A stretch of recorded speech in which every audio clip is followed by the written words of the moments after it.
Hey guys, Buffner Gaming here. I want to bring you another video, and today we're going to talk about the alpha as it wraps up today on Sunday, August 25th. Do a little bit of a review and my thoughts for the pros versus the cons of the alpha over the 3-4 day period that we had it for, leading into the beta, what I expect in the beta, and then the full game release. So jumping right into it, I want to start with the pros of the beta, the things that I like. And first off being the weapons. So overall I think the weapons felt great, very realistic. The recoil was realistic, the movement was realistic. It felt more immersive when I'm handling a weapon, and the weapons that I like the most so far in the alpha after dealing with the random loadouts that you get in the 2v2 gunfight mode are the M4, the M13, the AK-47, and also the ODEN, surprisingly. First off, the M4, your standard M4A1, handles very well. Good rate of fire, good damage. I like that weapon a lot. I didn't get to use it too much in the random loadouts for gunfight, but when I did, it felt very good. You had two variants being the iron sight with a grenade launcher, and then also you had the M4A1 with a long barrel and a PKA 1x holographic scope on it, which was great for long range engagements, whereas your standard M4A1 with the iron sights and the grenade launcher was decent for your medium range engagements. And you can also use that grenade launcher by holding triangle for the select fire option with your weapon, and then you get one grenade that you were able to fire that M203 at the enemy with. So I thought that was interesting, but overall I did like the long barrel version of the M4A1 better, just because it had the sight and it was better for long range engagements. It was very accurate as well. Next up, talk about the M13 assault rifle. Now in the alpha we saw two different variants of this weapon as well. To my knowledge, we saw the standard assault rifle version with a PKA 1x scope, I believe it was, and then you also had the suppressor and the foregrip on it as well. That weapon handled very well. I liked it a lot. Very little recoil, fast rate of fire. I think that's probably the most accurate and best rifle in the game at the moment. We'll have to see what it looks like in the beta and when the full game release, but overall that's your standard assault rifle that's going to do pretty much everything you want in the game. The other variant of the M13 was the SMG version, which had the short stock option on it, as well as a front grip and a short barrel as well for close quarter combat engagements. And that weapon handled really well also. It had a very high rate of fire, did decent amount of damage, but I did find the assault rifle variant better for overall versatility, whereas the close quarter combat version wasn't my favorite, but it definitely had its place if you were to rush. And you usually saw it in loadouts with the AX50, and the M13's close quarter combat version would be your secondary weapon. So it'd be good to fire off a round or two with a sniper rifle, and if you can't hit, you rush with that M13 and you have a really reliable secondary there. So I thought that was really good as well. I like that weapon a lot. I think overall both variants that we saw the M13 handled very well. Next up, the AK-47. I didn't get a lot of hands-on with this weapon, unfortunately. Again, this is one that didn't come up in my RNG loadout that much in the gunfight mode, but this one I think I may have loved the most. You really need to use it more, but I think the damage on this was great. It felt very good to use and fire. The recoil wasn't that bad, but you felt the power behind it. Your standard AK-47, and it puts people down very quick with that 7.62mm round, and I like this weapon a lot. I can't wait to use it more in the beta with some different attachments on it and see how it works. Then last but not least, again, an assault rifle. It looks like all of my favorite weapons so far in the alpha were the assault rifles, but this one is the ODEN, which is based off of the Ash 12, which is a Russian assault rifle designed for the FSB, and this is a 12.7mm round or a 50 cal assault rifle. So you have 20 rounds in the magazine, very slow firing weapon, but very powerful being a 50 cal. And it is fully auto, but the rate of fire being so slow, you can change the select fire option on that weapon to make it a single fire, and it fires much faster than it would on full auto, and also a little bit more accurately as well. But we saw two different variants of the ODEN, similar to almost every gun here in the alpha, and the variants that we saw were the AR variant with a suppressor on it, as well as a high-powered scope. And I think that one was my favorite, handled very well. You have the great scope to see all the way across the map, and then a suppressor to stay silent. Again, for that one, I usually put it in select fire mode to single fire. You're basically 1 and 2 shotting people with that rifle. The other variant was the iron sight variant of the ODEN, and didn't really like this one too much. The recoil was a little too much to use the iron sights with for me, so I really prefer this weapon with a sight on it versus just the iron sight, but I'm excited again to use this one when we get into the beta as well. There was one more weapon, which was an LMG, the L86A2. I like that one a lot, but the version of it I'm talking about would be the L85A2 variant, which is an assault rifle variant. So this is one of those examples where you're creating a different weapon with the created class in this, or the gun bench. So the L86 is a light machine gun in the game, but what you can do is customize it to the point where you have a shorter barrel on it, foregrip, and this different stock options, etc. And you make this it goes from a light machine gun with the L86A2 to an L85A2, which is the assault rifle variant. And I liked that one a lot. I think that's also one of my favorite weapons. Fast rate of fire, high damage, very accurate. So that's one thing I'm looking forward to, is basically creating your own weapons. So taking an AK, turn it into an AK-74U. The AUG, we saw variants of it as an SMG and then assault rifle, things like that. So you're gonna be able to create your own weapons, and it really changes how the weapon handles, because I did not like the L86A2, which was the light machine gun variant, but I did love the assault rifle variant being the L85A2. I thought that handled much better, and that's what I would be using in game if I were going to use this weapon in the beta and the full. The assault rifle variant, much better, handled a lot better, lower recoil, and high damage. Next up, I want to talk about movement. And when we initially saw gameplay of this back when they revealed the 2v2 mode with the streamers, everyone was saying it looked clunky, it looked like Rainbow Six, it looked like Battlefield, it looked very slow, not like your typical Call of Duty.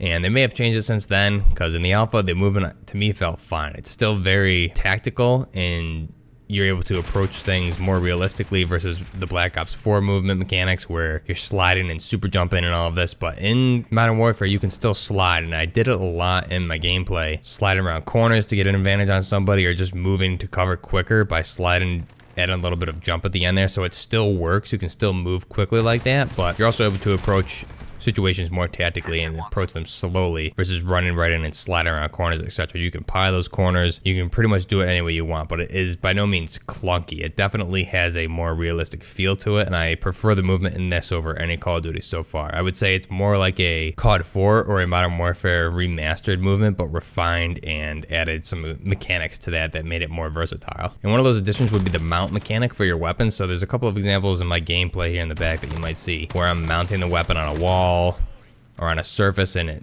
increases your accuracy, essentially like you're putting a bipod on the weapon and mounting the bipod, but here you're mounting it on a surface to stabilize the weapon and reduce the recoil. I like this a lot. There's definitely situations where this comes into play to patrol a lane. So if you know your enemy's going to come through a door or you're covering a lane, you can mount your weapon and you can shift side to side and have pretty much a laser beam to cover that lane. So I think that works really well, and I'm looking forward to seeing how that works on bigger maps versus just the 2v2 maps where there's only a few lanes to cover. But on the bigger maps, especially in the 20v20 and the 50v50, I'm looking forward to just seeing different options you can use to mount your weapon in the locations and how that's going to work. Next up, graphics. I think the graphics for this speak for themselves. They are amazing. The new engine, you can definitely see it in work here with Call of Duty Modern Warfare, and this just being an alpha as well. I think we can expect the graphics to improve as we get to the beta, and then also obviously at the launch. The character models look great, the environments look great, and the weapons also just look amazing. I can't wait to see the inspect weapon feature when the game comes out, and hopefully they have it in the beta, because some of the builds on the weapons just look beautiful, and I really want to be able to inspect them and just see how they look, especially when you're customizing your weapon. To be able to show that off and look at it in game, that's going to be a treat. So that's one thing to look forward. Hopefully they put that in the beta, but otherwise we'll have to wait for the full game on October 25th to see that, but hopefully it's there at launch if they're going to add it. Another quick note would be the lobby screens. So the lobby action screens, when you're joining a lobby or waiting for opponents to join in your 2v2 mode, you see you and your gunfight partner just kind of casually, tactically walking through a war-torn environment. I think that's just some little added UI elements here that, again, are more immersive and make you feel like you're getting into a battle. Similar to the infiltration scenes that we're going to be seeing when the beta comes out and we get to play some different modes. It's just something to escalate and improve upon the user interface and make things more realistic. Next up, let's get into the cons. So here it is, Sunday, August 25th, and the alpha was scheduled to end at 10 a.m. Pacific Standard Time, that being 1 Eastern Standard Time, which is where I am on the East Coast. And the alpha was actually extended by 5 or 6 hours also today, but from 11 a.m. on, I tried to connect to get in those last 2 hours before they even announced the extension, and I could not connect to the servers. I just keep getting this, as you can see in the background, continuous connecting to online services loop error that keeps going on. And I know we saw this a little bit on Friday. There were some issues with it, and Infinity Ward restarted the servers, and the issue seemed to be resolved within a couple hours. But here, this started happening to me at 11 a.m. right when I logged on. Could not connect to the game at all, and obviously by the time 1 o'clock rolled around, they announced that they were extending the alpha for a few more hours. So I figured, okay, I'll definitely be able to connect, and they're definitely going to restart the servers and address this and fix this. But I didn't hear any word out of Infinity Ward, nothing from Twitter accounts, and it seemed like on the comments that a lot of people were experiencing this issue, and it just was not mentioned whatsoever. So here I am today on and off trying to connect for over 7 hours and still getting this exact same loop. And when the alpha ended here around 5:30 p.m. Eastern Standard Time, I see people on Twitter posting that the alpha's over, and they're getting the in-game message stating that the alpha's over, over and stay tuned for the beta on September 11th or 12th there. And meanwhile, my game is still trying to connect to online services. So it's just not even, it's like it's not even on, not even getting to the servers. No updates were being pushed out. There's definitely some issue here that Infinity Ward needs to absolutely address before the beta comes around. And especially moving into the crossplay beta the following weekend, which is that September 17th weekend. Because that weekend, you're going to have Xbox players as well as PC players cross-playing with PS4 players. And if they're still having these connecting to server issues, there's going to be a big problem. So this is something that absolutely needs to be resolved before the beta comes out, especially before the cross-platform beta. And absolutely, this is a priority before the game comes out. Because if people can't connect to servers, people are going to get pissed off and uninstall the game, and that's going to be the end of it. And then your player counts are going to go way down. So this is something that needs to be addressed, because there was no word from Infinity Ward or any of the Call of Duty accounts that there was any server issues at all, or that they were working on something. And meanwhile, here I am trying to connect, restarting my PlayStation, closing the application, and there's hundreds of other people that I'm communicating with in the comments of these posts who are having the exact same problem. So if you're Infinity Ward, just give us a shout out and say, hey, we're aware that there's server issues, we're working on it, but there's no guarantee that you're going to be able to connect. This is a known issue, and it will be addressed before the beta. Just give us some indication that you know what's going on, so we're not trying to sit here and connect to the game and yield no results whatsoever. So it would be much appreciated to just have a little bit better communication going into the beta. So hopefully this is something they can fix. This being an alpha, even though I'm upset about it, this is something that's expected, and this is what alphas are for. They're pre-betas, so they're to work out the kinks, identify errors, identify bugs, identify issues with server connectivity like this. So this seems to be something that they are aware of since Friday, and hopefully it'll be something that's fixed by the time the beta rolls around. Moving away from server connectivity issues, there's two topics that I have in the cons that I'd like to see improved. One being shotguns and the head glitch positions on certain maps. So first off, with shotguns, there was multiple occasions where you had the double barrel shotgun, and then you also had the Model 860 variant, which was the pump action. And with both of those weapons, the hitbox registration seemed very inconsistent. There'd be times where I had full health, more health than the opponent I was fighting against if it were a 1v1 situation. And it would come up and pretty much, within 10 feet of the opponent, shotgun blast to the upper torso, head area, and I get a hitbox on them, and then they one-shot me while I'm loading that next round. So it seems very inconsistent that on multiple occasions, it seems to take me 2 shotgun hits at point blank range where it takes my opponent 1 and I have more health. So that didn't really make much sense to me. It happened on and off with both the different shotguns. And then on the flip side, I also had a lot of occasions where it was the opposite, and it was a 1-hit kill for me, and then the opponent would have to hit me with 2 hits. So I'm not sure if it's just the spread of the weapon, and maybe more pellets are going to the lower portion of the opponent's body or my body, versus sometimes they're going to the upper portion and head area. So maybe that's just something very random. I'd like to see a little bit more consistency with the shotgun. So if my crosshairs are in that area, that's where I would expect the pellets to go, obviously. So definitely like to see something done about that as we approach the beta.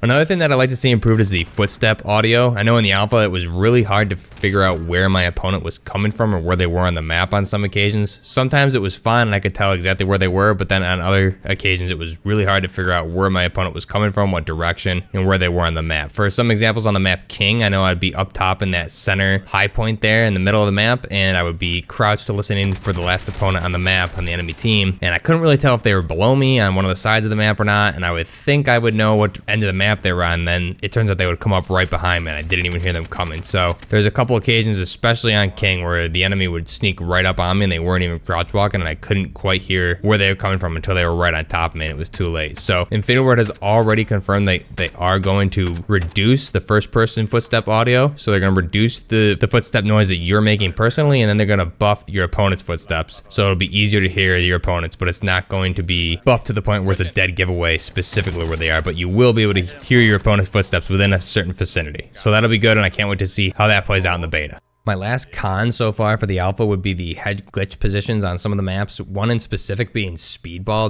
There's one portion on that map right off the bat where there's a concrete wall with some tires that you can jump up on, and this is also on King as well, but it's most noticeable on Speedball. And you could round this corner and your opponent could be head glitching, and especially if they're mounting that wall, you're not going to see anything but the very tippy top of their head, which makes it very hard to hit them. But you'll come around that corner, and multiple times I did just this, coming around this corner and get one-shotted with a deagle in the head, or one-shotted with whatever weapon weapon they add, and by the time you see that they're mounting that wall, it's too late, because as soon as they come around the corner, they're going to hit you. And then on the flip side, once I saw this happen, and I was able to do it a couple times myself, but this is something that could definitely be a problem depending on the different types of maps and what the 6v6 map layouts look like. But that being said, if you have a weapon like an ODEN or something that's a higher caliber, you should be able to blow right through that concrete wall. So I'd like to experiment with that when you can select different weapons and we can actually choose what our loadout is and just see what the bullet penetration is, because there was a lot of occasions with AKs and the ODEN and some of those higher caliber weapons that I was able to go through walls pretty easily, especially even with the M13. I was able to get through wooden walls pretty easily as well. So that's one thing. If you're head glitching on those areas, I'd like to be able to shoot through that wall. But again, that's something you're going to have to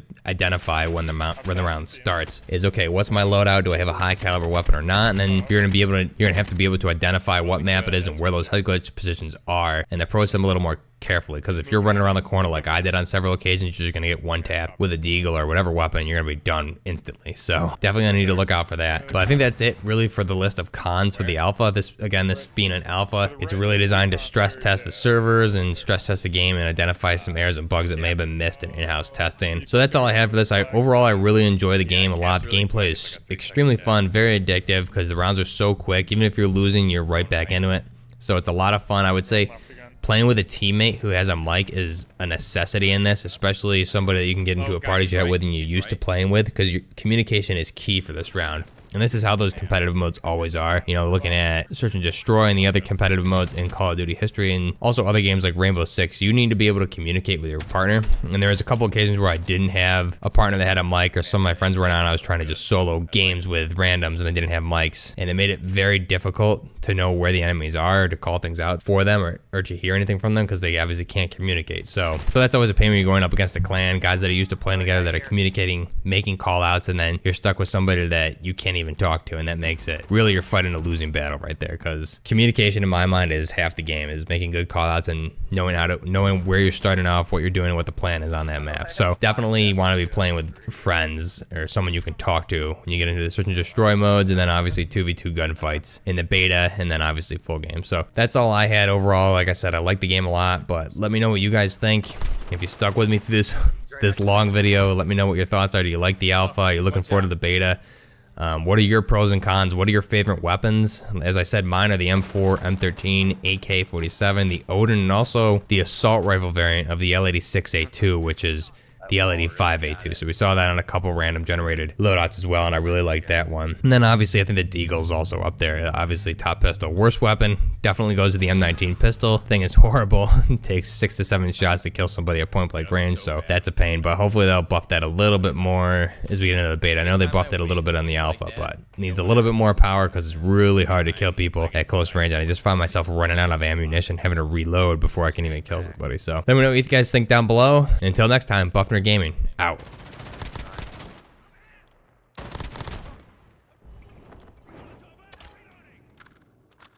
Wow.